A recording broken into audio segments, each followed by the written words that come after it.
Obras completas de Sigmund Freud. Parte 30. Teorías sexuales infantiles. 1908. Los materiales del presente estudio proceden de diversas fuentes. En primer lugar, de la observación inmediata de las manifestaciones y actividades infantiles, en segundo, de los recuerdos infantiles conscientes, comunicados por individuos neuróticos adultos, durante el tratamiento psicoanalítico, y, por último, de la traducción a lo consciente de los recuerdos inconscientes de tales individuos neuróticos y de las deducciones y conclusiones resultantes de sus análisis. El hecho de que la primera de tales fuentes no haya proporcionado ya, por sí sola, todo el material interesante depende de la conducta generalmente observada por los adultos con respecto a la vida sexual infantil.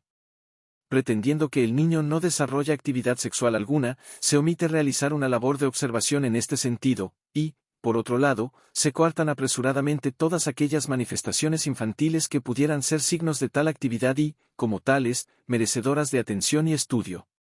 Así, pues, las ocasiones de utilizar esta fuente, la más pura y generosa de todas, son limitadísimas.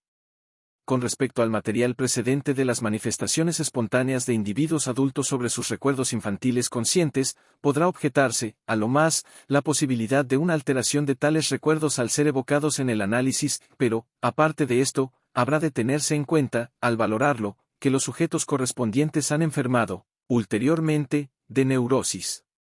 Por último, el material extraído de la tercera de las fuentes citadas será objeto de todos aquellos ataques que se acostumbra dirigir contra las garantías de la investigación psicoanalítica y la seguridad de las conclusiones de ellas deducidas. Por nuestra parte, solo aduciremos aquí que el conocimiento y la práctica de la técnica psicoanalítica procuran en plazo brevísimo una amplia confianza con sus resultados. Con referencia a los que integran este trabajo, puedo garantizar haber procedido en su deducción con máximo cuidado.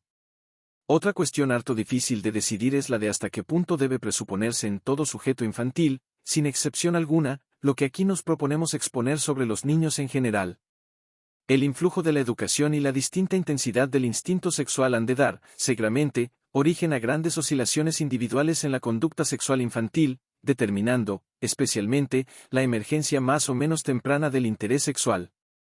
Por esta causa no he articulado mi exposición conforme a épocas infantiles sucesivas, prefiriendo presentar reunido todo aquello que la vida infantil nos ofrece en épocas más o menos tempranas, según el sujeto. Desde luego, tengo la convicción de que ningún niño, o por lo menos, ningún niño de inteligencia completa o superior, llega a la pubertad sin que los problemas sexuales hayan ocupado ya su pensamiento en los años anteriores a la misma. No me parece grandemente atendible la alegación de que los neuróticos constituyen una clase especial de individuos, caracterizados por una disposición degenerativa, de cuya vida infantil no es lícito deducir conclusiones sobre la infancia en general. Los neuróticos son hombres como los demás, sin que sea posible diferenciarlos con precisión de los normales, ni distinguirlos en su infancia de los que luego se conservan sanos. Uno de los más valiosos resultados de nuestras investigaciones psicoanalíticas ha sido el de comprobar que las neurosis no poseen un contenido psíquico peculiar y exclusivo suyo, pudiéndose afirmar así, según expresión de C.G. Jung, que los neuróticos enferman a consecuencia de aquellos mismos complejos con los cuales luchan los sanos. La diferencia está en que los sanos saben dominar tales complejos sin sufrir graves daños, prácticamente comprobables, mientras que el nervioso no consigue dominarlos sino al precio de costosos productos sustitutivos, cuya emergencia equivale prácticamente al fracaso de la labor desarrollada para alcanzar tal dominio. Las diferencias entre nerviosos y normales son mucho menores en la infancia, por lo cual no podemos considerar como un error de método el aprovechamiento de los recuerdos infantiles de los neuróticos, para deducir por ellos, por analogía, conclusiones sobre la infancia normal. Además, como los individuos ulteriormente neuróticos suelen traer consigo al mundo en su constitución, un instinto sexual muy intenso, que tiende a madurar y manifestarse prematuramente, sus recuerdos de la niñez nos permitirán aprender gran parte de la actividad sexual infantil, con una claridad y una precisión mucho mayores de las que nos es posible obtener aplicando directamente a otros niños nuestras facultades de observación, nada penetrantes de por sí. De todos modos, el valor verdadero de este material procedente de las manifestaciones de individuos neuróticos adultos no podrá ser fijado hasta que se recojan también los recuerdos infantiles de los adultos normales, labor que ya hubo de iniciar Hable Keyes. A causa de las desfavorables circunstancias que presiden este género de investigaciones, nuestro presente trabajo se refiere casi exclusivamente al desarrollo sexual en los individuos masculinos. pero el valor de una colección como la que aquí intentamos presentar puede no ser meramente descriptivo. El conocimiento de las teorías sexuales infantiles, tal y como el pensamiento infantil las conforma, puede ser interesante en más de un sentido, y así resulta serlo también, sorprendentemente, para la interpretación de los sueños y fábulas de la antigüedad. Mas, para lo que se demuestra indispensable es para la concepción de las neurosis mismas, en las cuales conserven aún todo su valor tales teorías infantiles y ejercen una influencia determinante sobre la estructura de los síntomas. Si nos fuera posible renunciar a nuestra envoltura corporal, y una vez convertidos así en seres solo pensamiento, procedentes, por ejemplo, de otro planeta, observar con mirada nueva y exenta de todo prejuicio las cosas terrenas, lo que más extrañaríamos sería, quizá, la existencia de dos sexos que, siendo tan semejantes, evidencian, no obstante, su diversidad con signos manifiestos. Mas, no parece que los niños tomen también este hecho fundamental como punto de partida de sus investigaciones sobre los problemas sexuales. Conociendo desde el principio de su vida un padre y una madre, aceptan su existencia como una realidad que no precisa de investigación alguna. Idéntica conducta sigue el niño con respecto a una hermanita de la que no le separen sino 1 o 2 años. La curiosidad sexual de los niños no se despierta espontáneamente a consecuencia de una necesidad congénita de casualidad, sino bajo el aguijón de los instintos egoístas en ellos dominantes, cuando al cumplir, por ejemplo, los 2 años se ven sorprendidos por la aparición de un nuevo niño. Aquellos niños que permanecen únicos en su casa se transfieren también a tal situación por sus observaciones en otras familias. La disminución, experimentada o temida, del cuidado de sus padres y la previsión de que en adelante deberá compartirlo todo con el recién llegado, despiertan la sensibilidad del sujeto y aguzan su pensamiento. El niño mayor manifiesta una franca hostilidad a su competidor, exteriorizándola en juicios nada amables sobre él mismo, en el deseo de que se lo vuelva a llevar la cigüeña, y a veces, incluso, en pequeños atentados contra la criatura que yace inerme en su cuna. Una mayor diferencia de edad debilita, por lo general, la expresión de esta hostilidad primaria. Asimismo, en el niño que permanece único puede llegar a dominar, más adelante, el deseo de tener un hermanito que le secunde en sus juegos como ha observado en otras casas. Bajo el estímulo de estos sentimientos y preocupaciones comienza el niño a reflexionar sobre el primero y magno problema de la vida, y se pregunta de dónde vienen los niños, o, mejor dicho, en un principio, tan solo de dónde ha venido aquel niño que ha puesto fin a su privilegiada situación. En muchos de los enigmas que nos plantean los mitos y leyendas creemos percibir el eco de esta primera interrogación, que por su parte es, como toda investigación, un producto de la lucha del hombre con la vida, como si en el pensamiento se viese planteada la labor de prevenir la repetición de un suceso tan temido. Supongamos, sin embargo, que el pensamiento del niño se libera pronto de la excitación en él provocada por el suceso indeseado y continúa laborando como instinto espontáneo de investigación. Si el niño no ha sido ya muy intimidado tomará, antes o después, el camino más próximo y acudirá en demanda de respuesta a sus padres y guardadores, que representan para él la fuente de todo conocimiento. Pero este camino falla en absoluto. Las personas interrogadas eluden la respuesta, reprochan al niño su curiosidad o salen del paso recurriendo a una fábula cualquiera, en los países germanos, a la de la cigüeña, muy importante desde el punto de vista mitológico, y según el cual es esta ave la que trae a los niños, cogiéndolos del agua. Tengo mis razones para suponer que el número de los niños que no se satisfacen con esta explicación y la acogen con intensa incredulidad es mucho mayor de lo que los padres suponen. Sé de un niño de 3 años que pocos momentos después de obtener tal explicación fue echado de menos en su casa y hallado a la orilla de un estanque próximo, a donde había acudido para ver a los niños que la cigüeña iba a buscar en él. Otro dio tímida expresión a su incredulidad, asegurando en el acto que quien traía a los niños no era la cigüeña, sino la garza real. Las múltiples observaciones que he realizado o me han sido comunicadas me han llevado a creer que los niños rehúsan toda fe a la teoría de la cigüeña, y que a partir de este primer engaño alimentan en sí una gran desconfianza hacia los mayores y mantienen ya secreta la prosecución de sus investigaciones. Pero en tales sucesos viven ya la primera ocasión de un conflicto psíquico, puesto que ciertas opiniones suyas, por las que siente una predilección de carácter instintivo, pero que no parece bien a los mayores, chocan con las mantenidas por la autoridad de los mismos y que a ellos no les parecen aceptables. Este conflicto psíquico puede dar rápido origen a una disociación psíquica. La opinión oficial, cuya aceptación dará al niño nota de juicioso, al mismo tiempo que coartará su actividad reflexiva, llegará a dominar en su psiquismo consciente, la otra, en cuyo favor ha aportado, entre tanto, la labor investigadora nuevas pruebas, que, sin embargo, habrán de ser rechazadas, será sojuzgada y pervivirá en estado inconsciente, quedando así constituido el complejo nodular de la neurosis.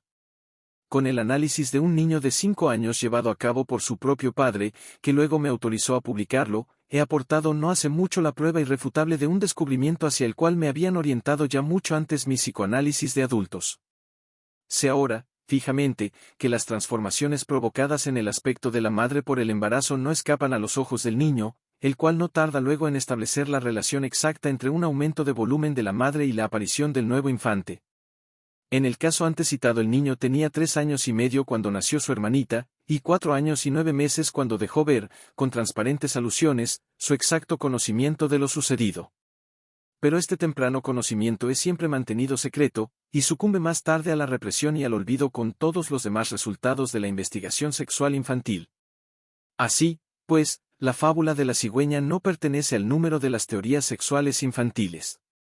Por el contrario, la observación de los animales, que no disimulan su vida sexual y a los que tan afín se siente el niño, es lo que más coadyuva a robustecer su incredulidad. Con el descubrimiento de que la criatura se forma dentro del cuerpo de la madre, descubrimiento que el niño realiza aún por sí mismo y sin auxilio ninguno ajeno, se encontraría ya el infantil investigador en camino de resolver el problema en que primeramente pone a prueba sus energías intelectuales.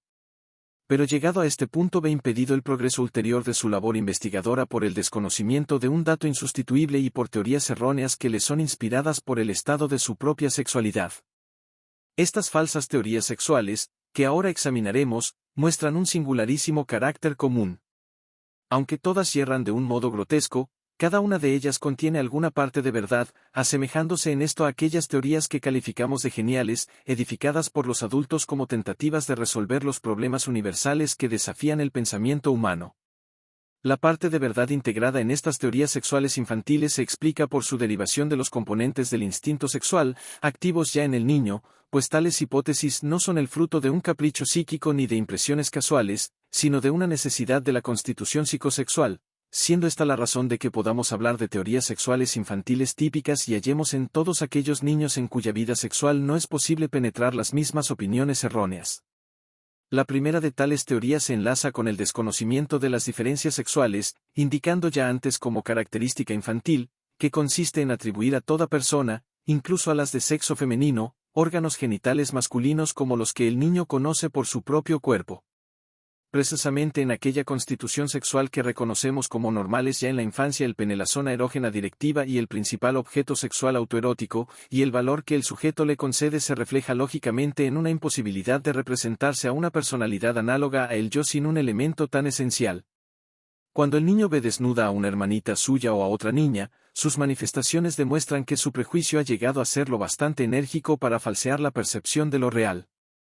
Así, no comprueba la falta del miembro, sino que dice regularmente, como con intención consoladora y conciliante, él es aún pequeñito, pero ya le crecerá cuando vaya siendo mayor. La imagen de la mujer provista de un miembro viril retorna aún en los sueños de los adultos. El durmiente, presa de intensa excitación sexual, se dispone a realizar el coito con una mujer, pero al desnudarla descubre, en lugar de los genitales femeninos, un cumplido miembro viril, y esta visión pone fin al sueño y a la excitación sexual. Las numerosas figuras hermafroditas que la antigüedad clásica nos ha legado reproducen fielmente esta representación infantil, generalmente extendida un día, siendo de observar que tal imagen no hiere la sensibilidad de la mayoría de los hombres normales, mientras que los casos reales de hermafroditismo genital despiertan casi siempre máxima repugnancia. Cuando esta representación de la mujer provista de un miembro viril llega a quedar fijada en el niño, resistiendo a todas las influencias de la vida ulterior y creando la incapacidad de renunciar al pene en el objeto sexual, el sujeto, cuya vida sexual puede permanecer normal en todo otro aspecto, se hace necesariamente homosexual, y busca sus objetos sexuales entre hombres que por algunos caracteres somáticos o anímicos recuerden a la mujer. La mujer real, tal y como luego la descubre, no puede constituir nunca para él un objeto sexual, pues carece a sus ojos del atractivo sexual esencial, e incluso, puede llegar a inspirarle horror, por su relación con otra impresión de su vida infantil. El niño en el que domina principalmente la excitación del pene contrae, por lo general, el hábito de procurarse placer por medio de estímulos manuales, y al ser sorprendido alguna vez por sus padres o guardadores en tales manejos es atemorizado con la amenaza de cortarle el miembro. El efecto de esta amenaza de castración es, como corresponde a la alta valoración del órgano amenazado, extraordinariamente profundo y duradero.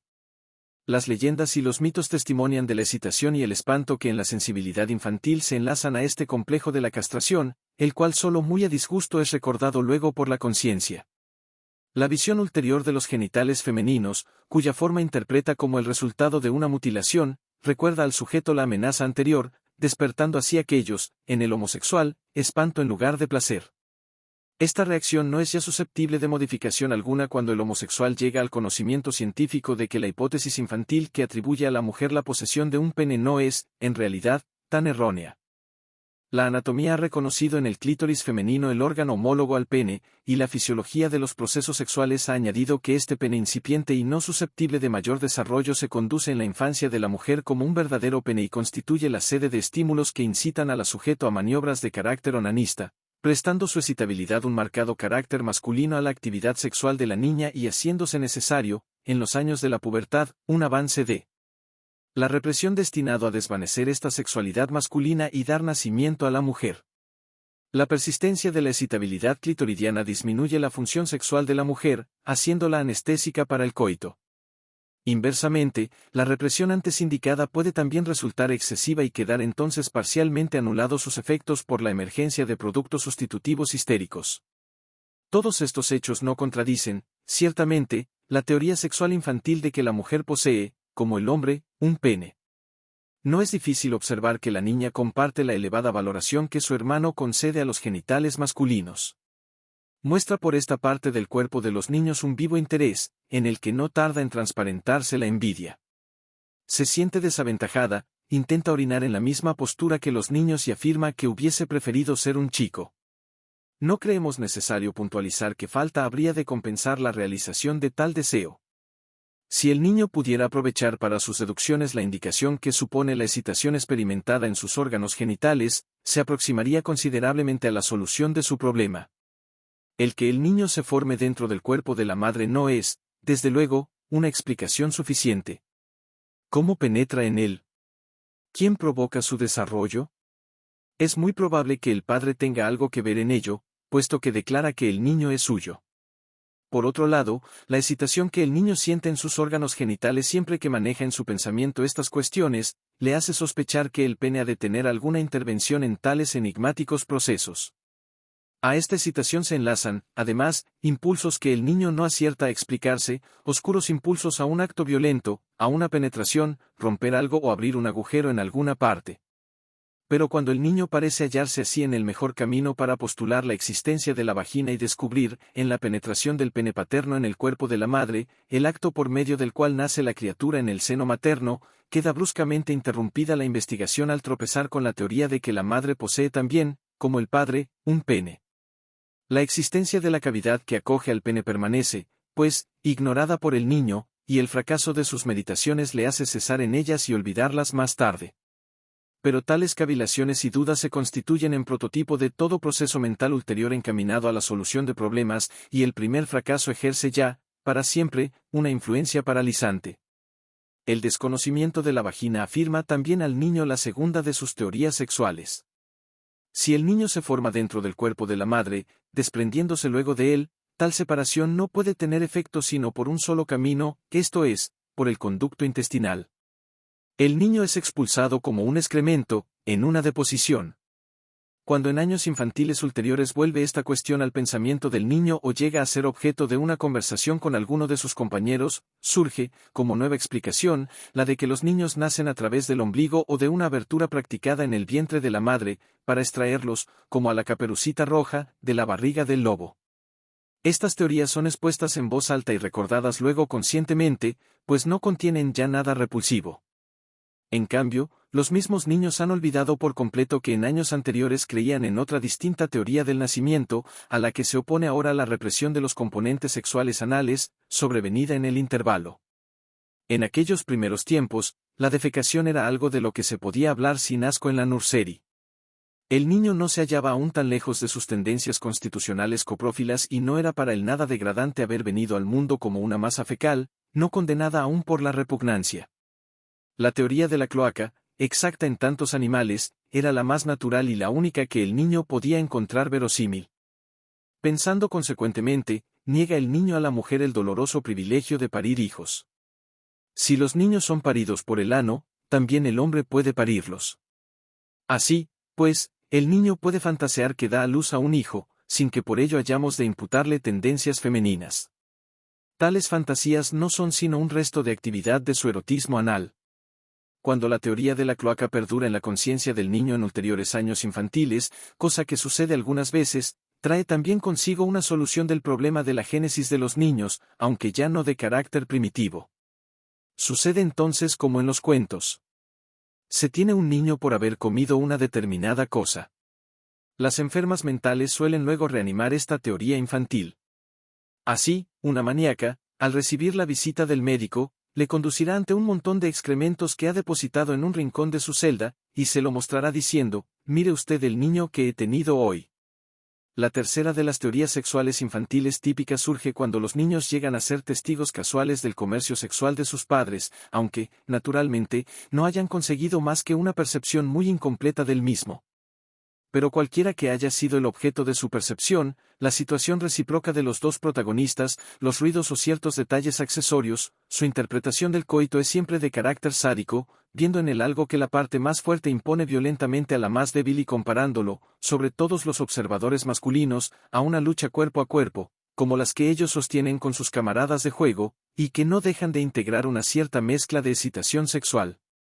No he podido comprobar que los niños descubran en tales escenas por ellos sorprendidas el dato que les faltaba para la solución de su problema. En muchos casos parecía que si tal relación permanecía oculta a los ojos de los niños, era precisamente por haber interpretado el acto erótico como un acto de violencia.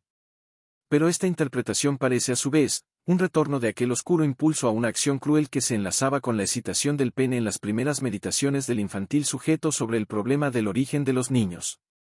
No puede negarse tampoco la posibilidad de que aquel temprano impulso sádico, que casi habría dejado adivinar el coito, surgiera por su parte bajo el influjo de oscurísimas reminiscencias del comercio sexual de los padres, reminiscencias cuyo material habría reunido el niño, sin utilizarlo aún, durante los primeros años de su vida, en los que compartió la alcoba de sus progenitores.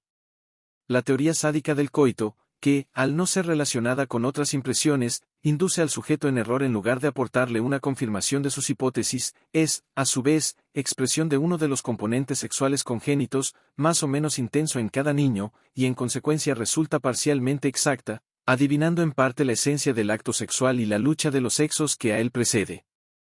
No es tampoco raro que el niño encuentre confirmada esta teoría suya por observaciones casuales que aprehende en parte exacta y en parte erróneamente, o incluso de un modo antitético.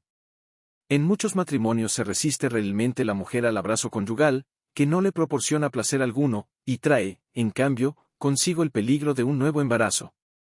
La madre ofrece así al niño, que supone dormido, una impresión que no puede ser interpretada sino como una defensa contra un acto de violencia. Otras veces es toda la vida conyugal la que ofrece al niño el espectáculo de una continua disputa expresada en palabras y gestos hostiles, no pudiendo así extrañar al infantil observador que tal disputa prosiga por la noche y tenga el mismo desenlace violento que sus diferencias con sus hermanos o compañeros de juegos. Las huellas de sangre en las sábanas o en la ropa interior de la madre confirman también las hipótesis sádicas del niño, que ve en ellas una prueba de que el padre ha repetido durante la noche sus violencias, cuando la interpretación real sería más bien la de una pausa en el comercio sexual. El horror a la sangre de ciertos nerviosos solo resulta explicable relacionándolo con estas impresiones infantiles. El error infantil integra aquí de nuevo alguna parte de verdad, puesto que la efusión de sangre constituye, en determinadas circunstancias, una prueba de la iniciación sexual. En una relación menos estrecha con el insoluble problema del origen de los niños se pregunta también el sujeto infantil en qué consiste el estar casado, y da a esta interrogación respuestas distintas, según las coincidencias de sus observaciones ocasionales de las relaciones de sus padres con sus propios instintos parciales, aún revestidos de placer. Tales respuestas no parecen integrar más que un solo elemento común, el de prometerse en el matrimonio una consecuencia de placer y una superación del pudor. La teoría más frecuentemente hallada por mí ha sido la de que los casados orinan uno delante de otro, o que el marido orina en el orinal de la mujer, variante que parece querer indicar simbólicamente un más exacto conocimiento. Otras veces se transfiere el sentido del matrimonio al hecho de enseñarse mutuamente el trasero.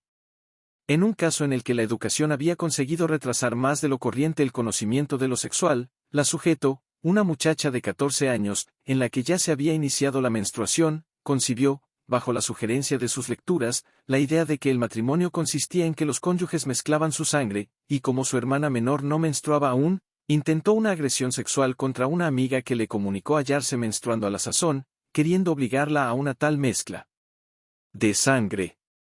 Las opiniones infantiles sobre la esencia del matrimonio suelen perdurar en la memoria consciente del sujeto y entrañan gran importancia para la sintomática de las eventuales neurosis ulteriores. En un principio, se crean expresiones en aquellos juegos infantiles en los cuales realizan los niños unos con otros aquellos actos que suponen constituir el matrimonio, y posteriormente el deseo de estar casado puede elegir la expresión infantil y emerger en una fobia inexplicable a primera vista, o en un síntoma correspondiente. Tales serían las principales teorías sexuales típicas del niño, estructuradas por él espontáneamente, en temprana edad infantil, bajo la sola influencia de los componentes instintivos sexuales. Sé muy bien que no he conseguido aún reunir todo el material existente ni relacionar sin solución de continuidad alguna estos productos mentales con el resto de la vida infantil. Por lo menos, añadiré todavía algunas observaciones que toda persona conocedora de la cuestión habrá de echar de menos. Así, la importante teoría de que los niños son engendrados en un beso, teoría que delata claramente el predominio de la zona erógena bucal. Que yo sepa, esta teoría es exclusivamente femenina y la hallamos a veces con carácter patógeno en muchachas cuya investigación sexual infantil ha sido rigurosamente coartada por sus padres o guardadores. Una de mis pacientes llegó por sí sola, merced a una observación casual, a la teoría de la Coubade, que, como es sabido, constituye en algunos pueblos una costumbre general, encaminada muy probablemente a desvanecer las dudas sobre la paternidad, nunca libre de ellas. Habiendo advertido que un tío suyo, individuo un tanto original, permanecía varios días sin salir de casa después de tener su mujer un niño y recibía a las visitas en bata, dedujo que ambos cónyuges participaban en el parto y tenían que guardar cama. Hacia los 10 o los 11 años suelen llegar a los niños las primeras revelaciones sexuales. Un niño, criado en un ambiente social más libre o que ha tenido mejores ocasiones de observar hechos sexuales, comunica a los demás sus descubrimientos, porque le hacen aparecer más hombre ante sus camaradas. Lo que así descubren los niños es casi siempre la verdad, que esto es, la existencia de la vagina y su destino, más, aparte de esto, las revelaciones que así se hacen unos niños a otros suelen contener también errores y residuos de las anteriores teorías sexuales infantiles. Casi nunca son completas ni suficientes para la solución del problema primitivo. El desconocimiento de la sustancia seminal impide ahora, como antes el de la vagina, la solución definitiva, pues el niño no puede adivinar que el miembro viril destila una sustancia distinta de la orina. A estas revelaciones de los años próximos a la pubertad se enlaza un nuevo impulso de la investigación sexual infantil.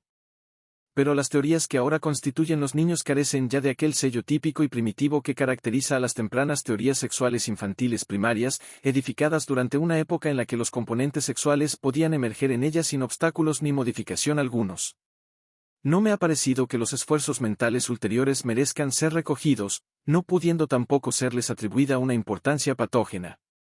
Su diversidad depende, naturalmente, en primer término, de la naturaleza de las explicaciones comunicadas al niño, y su importancia está en que vuelven a despertar las huellas, ya inconscientes, de aquel primer periodo de interés sexual, no siendo raro ver enlazarse a ellos una actividad sexual onanista y un principio de extrañamiento sentimental de los padres. De aquí el juicio condenatorio de los educadores que pretenden que tales revelaciones sexuales en estos años pervierten a los niños.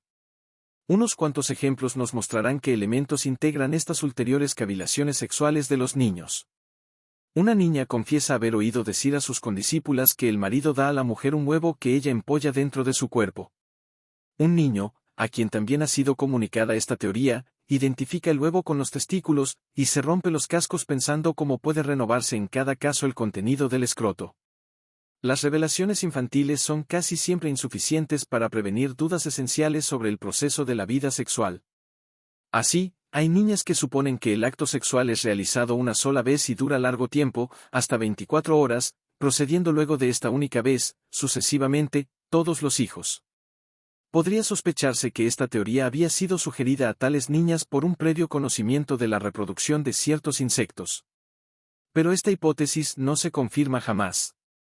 Otras niñas no advierten la duración del embarazo y suponen que el niño nace inmediatamente después de la primera noche conyugal. Marcel Prévost ha utilizado este error de las adolescentes en una divertida narración que forma parte de sus cartas de mujeres. El tema de esta ulterior investigación sexual de los niños o de los adolescentes que han permanecido en una fase infantil es difícil de agotar y no carece, en general, de interés, mas por ahora habré de limitarme a indicar que en tal investigación llegan también los niños a conclusiones erróneas, destinadas a contradecir otros conocimientos anteriores, más exactos, pero reprimidos y ya en inconscientes. También tiene su importancia la forma en que los niños reaccionan a las explicaciones que les son dadas. En algunos de ellos ha alcanzado ya la represión sexual tan alto grado, que se niegan a dar oídos a toda explicación y logran permanecer ignorantes hasta una época avanzada, o por lo menos aparentemente ignorantes, pues en los análisis de individuos neuróticos surgen a la luz los conocimientos sexuales que el sujeto poseyó en su temprana infancia y sucumbieron luego a la represión, quedando relegados a lo inconsciente. Sé también de dos niños, entre los 10 y los 13 años, que después de escuchar serenamente una explicación sexual, respondieron a su iniciador: es posible que tu padre y otras personas hagan eso, pero de nuestro padre estamos seguros que no lo haría jamás. Mas, por distinta que pueda ser esta conducta ulterior de los niños ante la satisfacción de su curiosidad sexual, hemos de aceptar, para sus primeros años infantiles, un proceder totalmente uniforme y creer que, por entonces, se afanaban por averiguar lo que los padres hacían entre sí para tener niños.